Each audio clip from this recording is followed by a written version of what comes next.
It's my time.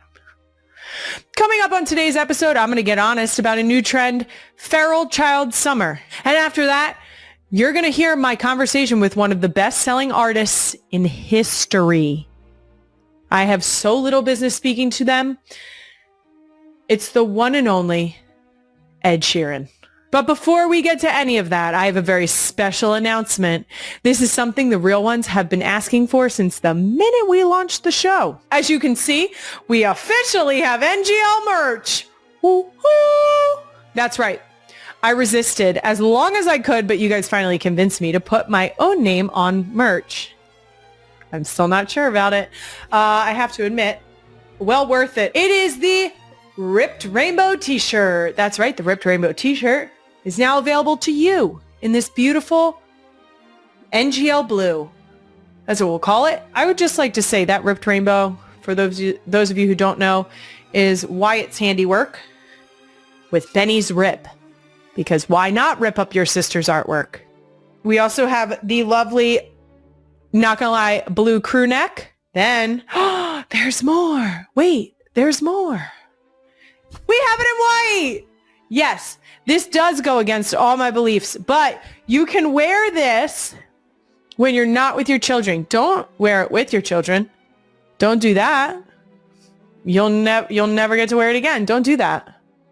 You know, it would be kind of fun though, if you do get a stain on it, just tie-dye it. Duh. There's also hats. Let's see. We got NGL in this cool light wash denim. Wait, we're not done. We're not done. This is the no business being here. I should wear this everywhere. Everywhere I go. I have no business being there. Okay. Everything is available to purchase right now at nglkylie.com. And if you just so happen to own the URL nglwithkylie.com, number 1, smooth. Number 2, fuck you. Number 3, can I have it? Can I have it? Can I have it back? Can I have it? That's all. Check it out. Let us know what you think about what we are putting out. The first rollout at NGL with Kylie. And if you think we're missing something, let us know. Moving on to a brand new edition of Can I Be Honest? This week, can I be honest about feral child summer? Last summer was brat summer. I'm still not 100% sure what brat summer meant. I have to be totally transparent. Is getting pregnant brat? Was I brat last summer? What? Why was it green? Why was brat green? Was it just like the album? These are the things I think when I'm trying to keep up with the younger generation. It's not going great. This summer, there's a new trend I'm seeing on a lot of parent blogs, TikTok, local news. It's called feral child summer. What? According to an article from the Every Mom, feral child summer seems to refer to a parenting approach that encourages unstructured free play and outdoor time for children during the summer. Time for kids to reconnect with nature, family, often involves less screen time. Oh, stop reading it like that, Kylie. I'm fine. I'm a professional. No, I'm not. That's going to be in a blooper reel, isn't it? Two sides of this. I love the idea of feral child summer. I personally, when I was growing up, still remember playing Ghost in the Graveyard, Kick the Can, going out and playing those games in the neighborhood throughout the summer, specifically summer nights. We used to play it a lot. I currently will unleash my children into the backyard. We have a play set. I will unleash them onto the play set and just sort of like, if one of them ends up digging out a rock, have at it. If another one ends up climbing up the play set, having a whole play, pretend play situation or scenario made up, great. And I'm totally down for, I was always a bug hunt kid. If you weren't a bug hunt kid, I'm sorry you missed out on that. We had stepping stones in our yard growing up that I would go and flip over on my bug hunts to find the roly-polies, centipedes, earthworms. I loved that shit. I love it. I don't know that I've ever loved Queen Emma input during the episode as much as I love what she just typed into the rundown.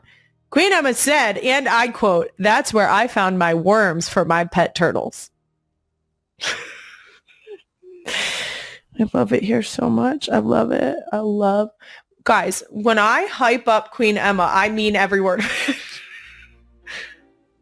Perfection. But seriously, bug hunts were the thing. The other day I had to show my kids how to catch fireflies carefully so that you can let them, everybody knows they climb up to the highest point. It's same as a ladybug. If you've caught ladybugs, you know that. They climb. I can't wait for Brad to just speed this whole part up. Put it in, like, it's, and just me talking about. You can catch ladybugs or fireflies, also known as lightning bugs. They will climb up to the tippy top of your hand and fly away that way, and then you can trap them just long enough to see their first flash, because that's what you're going for. Obviously, we're going for the first flash. You don't want to hold on to them for too long, because then they're going to... I was a bug hunt kid, if that wasn't clear. Guys, I pick up spiders in my house and take them outside. I love bugs. Hate mice. Hate mice. I don't use the word hate very often. Mice can fuck right off. And I mean that with my whole chest. My most feral child, I would just like to, for a very long time, thought for sure it was Elliot. No one was going to rival her. She was going to take home the title no matter who came along because she achieved the utmost level of feral. And then Bennett turned 2. And that one is tactical and feral, which is more threatening. It's more threatening and concerning. She is the child who is licking surfaces. It's gross is what it is. And also she's constantly scheming. So that's kind of concerning. She will purposely do things when you've turned around, which seems fucked up. And that does it for Can I Be Honest? Moving on, let's get into Doom Scroll of the Week. As someone who is currently breastfeeding and often in situations where I need to do it in public settings, don't worry. Before you freak out and write some dumbass article to be like, Kylie breastfeeds in public. You're fucking right, I do. But I'm always covered. And most people wouldn't even know that I'm breastfeeding when I'm breastfeeding in public. Okay? If I wasn't covered, that is actually not a concern of yours. This TikTok, it hits home. Queen Emma hit it. When your father-in-law walks in on you pumping, the idea of it being this person's father-in-law who rolls out, this applies to both Eds. If you don't know this already, I have a big Ed, Jason has a big Ed. Both of our dads are big Ed, okay? My dad, in true big Ed fashion, dad joke through and through, says 2 Eds are better than 1. Okay, I'm just going to let him have his moment. Hardy har har. You're hilarious, Big Ed. Now, both of our Big Eds roll the hell out at the thought of Finn eating. Okay? Finn, a little fussy. Does she need to eat? All of a sudden, they disappear. It's like a flash. And suddenly, they disappear into thin air. Okay? My move is... And if you are a first-time mom or you are not a mom yet or you need some tips for a friend, I love the muslin blankets. I tie 2 of the corners together and I slip it over my head like a backwards cape. It's my 4th child. I feel like I have figured out how to stay completely covered. I don't know that over my 4 children so far, because there's still time with Finn, that I have nip slipped on a breastfeed. But on more than one occasion, someone will come in and I will be breastfeeding completely covered.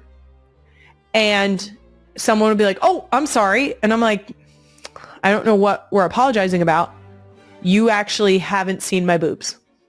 So I will say it does help that I am a proud member of the Itty Bitty Titty Committee, and it's kind of hard to see a boob past a kid's head anyway. But I stay covered because that's my choice. That's my choice. It's not every woman's choice. And that's okay. Now, a lot of people don't know how to act when a woman is breastfeeding, literally anywhere in their vicinity. But as a mom currently doing it, I've got you covered with my official tips on how to behave when you're around a breastfeeding mother. Tip number 1, continue doing exactly what you were doing before mom started feeding her baby. This includes not saying any awkward shit or offering unsolicited commentary. Feeling free not to run away, remain seated if you were previously, not staring at her boobs, or even the opposite, blatantly staring up at the ceiling. Don't do that. You're making it weird. You're being weird. Act natural. If you are in the middle of eating a sandwich, doing a crossword, or spilling some great gossip, you're going to go ahead and keep doing those things. And that's it. That's my one tip. That's it. That's all you have to do. Be cool. Act like you've been there. Okay? Just be cool. Nothing's happening. It's not weird. It's not crazy. You might hear gulping. It's fine. We're fine. The same applies to a woman pumping. No matter how weird it is that it's going, pss, pss, pss, pss. It doesn't, you hear nothing. You see what I'm saying? Be cool, guys. And that does it for Doom Scroll of the Week. Ed Sheeran is coming up right after this Toyota minivan mini update. If you're a real one, there's a very high chance you saw my brand new commercial for the Toyota Sienna. It happened, guys. I'm a minivan mom, but now I've been driving it for a while. I've got a new favorite, highly underrated feature. I'm talking about the Sienna's fridge box. That's right. I've taken a couple of drives to the shore now, and it is hot out there. And you know what complements that? Ice cold waters right in the car. I don't have to pack a cooler. I just press the button. Cold water. I'm also a big fan of the vacuum. If anyone has had kids in their car, you know, snacks just appear. It's the strangest thing. I could have not fed them in an hour, and suddenly there's a pretzel falling out of their shirt. If you want to check out some of these features for yourself, I highly recommend going for a test drive at your local Toyota dealer. Plus, you can learn more about the Toyota Sienna at toyota.com/Sienna. He's the Grammy Award-winning, Diamond certified singer-songwriter behind some of the most popular songs ever, like in the history of music. I'm talking about bangers like Thinking Out Loud, Perfect, and Shape of You. He's also got a brand new album called Play coming out in September. He's part of the Girl Dad Club, and he's officially, not gonna lie, Ed Sheeran, welcome to the show. How you doing? I'm so excited to have you. We were talking about your music before the show, and I feel so strongly that your music specifically reaches all the way through every age group, because we were talking to my mom about it the other day. I absolutely love it. And my girls just this morning were dancing to Sapphire. Oh, amazing. Thank you. Now, not going to lie, Ed, you are actually the first male guest on the show apart from my husband. I actually didn't know that. I feel honored. Thank you. I will say, I do think that if we were going to have another male guest on the show, that it's perfect that we made sure that it was a girl dad. And like you said yourself, you have 2 daughters. How old are they? 4 and 3. And how does it feel to have 2 girls? Like you said, you are outnumbered in your house. A lot of estrogen. I love it. Like, I really, really, really love it.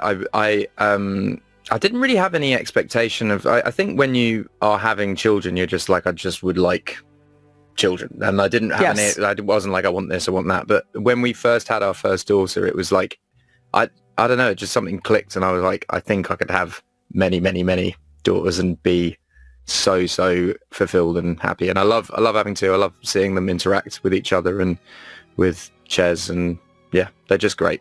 They're just great. And also, like, my best mate has had 2 boys and they live opposite us, and there is a stark difference between our two households. Isn't there? And they're exactly the same age, and we kind of like, we have all the same ethos and we hang out all the time, but the energy is different. It's funny when I compare notes with boy parents. And I always jokingly say, because people always come up to me and they're like, oh, I actually only have 2 boys, or I have 3 boys. And I'm like, we don't have that recipe. I've got nothing for you. And they'll be like, yeah, it's WWE in our household every day. And I'm like, every so often we get a little tussle here and there. Or the girls get like into like a wrestling fit, but it's few and far between. Like it's gentle play as well. Like my girls, like yesterday, they have like this stuffed bunny that they brush. It doesn't even really have hair, but they're just there brushing this stuffed bunny together at the hairdressers, and then I join the hairdressers, and then suddenly I've got a million clips in my hair. And my mate has had a son, he's like 18 months, and he came round and I cooked dinner for him and the girls, and I sort of turned around to start like doing the dishes, and then I turned back round and the house was destroyed by this one kid. It was amazing. Now, are your girls into anything in particular? Our girls are very into things like Frozen and this very stereotypical princess phase of life right now. Totally. Although we went through Paris a while ago and we were like, let's take them to Disneyland Paris just because we're there, and they didn't really fuck with it. It was kind of interesting to see. Yeah, it was kind of interesting to see. I thought that they'd be like, but yeah, it was a cool realization, because I love Disney and I love Disney movies, but like I'm more into the music side of it. I love when they sing Moana tunes, like they're learning melodies and lyrics and rhymes through listening to Disney songs, because Disney music is top tier music in general. Like it is just really, really well written music. So yeah, but the actual, like, I don't think they have signed into like the obsessiveness of it, which I quite like. They just really like the music, and I guess they'll watch the movies on. We take a lot of trains. My wife doesn't really fly, so we take a lot of trains, and they will watch, Toy Story 1 on a train and really dig that. But then that has amazing Randy Newman music in it as well. You should ride that train as long as you possibly can, because we got in a rotation of watching Frozen. I shit you not. I think we watched it maybe every day for a whole week, and I had to put my foot down of like, hey guys, I'm not doing this again. Do you get a lot of like parent police after this podcast when if you talk about parenting? And yeah, I will say I think that we have settled into our demographic of people who understand that. I always say I don't know what I'm doing. I'm winging it. And so because we're in this like imperfect place in parenting, I'm not going to do it the way you're going to do it. You're not going to do it the way I'm going to do it. And ultimately, that's how we end up with like these beautiful, unique little creatures. I was just saying, we just did fundraising events in the shore town that we live in the last couple of days. And on an episode recently, I discussed potty training. And specifically when you're supposed to stop wiping your kid's ass. And I had people walking up to me being like, you should have them stop wiping their ass as soon as possible. And I'm like, oh, I didn't want to have this conversation in person, actually. Quite a wild first conversation to have with someone. And when I tell you I don't even know that one of the people even said hello. they just jumped right into it, and I was oh God, got it, okay. Yes. How are you finding like that sort of transition where everyone obviously knows you so well because they listen to you and they know your personality, but you would have people come out to you not saying hello and just coming with wild shit like that? Is that like an odd transition? Odd is the gentlest way to put it. Do you still live in the same place that you've lived in all this time? Yes. Yeah. We same community, same friends, same everything sort of thing. Yes. So I grew up in the Philadelphia area, and luckily my husband had already fallen in love with Philadelphia before we met, because he was playing here for, I think it was like 4 years before we had even met. So I literally grew up in the town that we live in now. And Great. and then moved to a neighboring town, and we love it.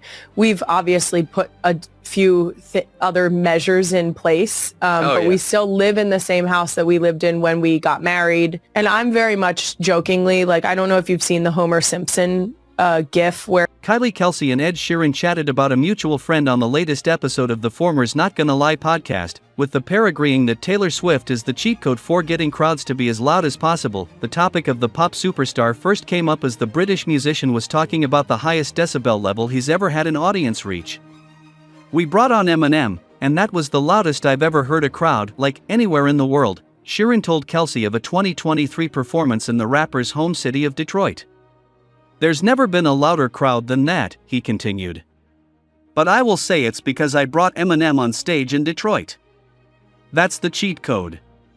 When Sheeran asked Kelce which artist would be the cheat code for Philadelphia crowds, the former field hockey player said that it would have to be her brother-in-law's ultra-famous girlfriend.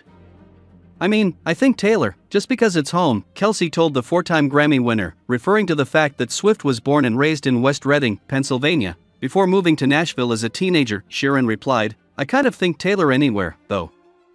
Both Kelce and Sheeran have first-hand experience with the high-volume crowd Swift draws. The former, who was married to retired Philadelphia Eagles center Jason Kelce, has known the Fortnite singer since 2023, when Swift first started dating Jason's younger brother, Kansas City Chiefs tight end Travis Kelce. Sheeran, meanwhile, has performed on stage with Swift a number of times, including countless nights more than a decade ago on her Red Tour, for which she served as an opening act.